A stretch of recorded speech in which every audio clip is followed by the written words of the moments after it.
Të lumturit nuk janë gjithmonë falëndërues. Janë falëndëruesit ata që gjithmonë janë të lumtur. Një ditë ujku që me fat të merrte pjesë në një darkë të mirë.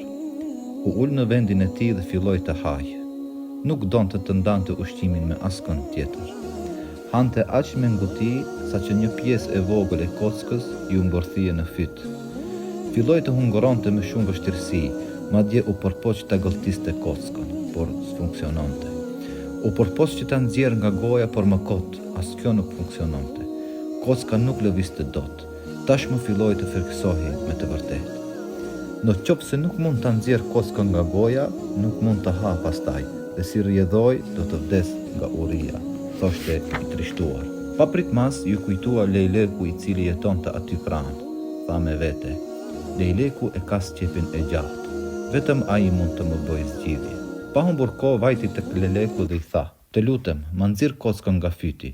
Sigurisht se do të paguaj mirë për këtë shpërblim. Lejleku i ndihmoi, ja nxori kockën dhe menjëherë e kërkoi shpërblimin e tij.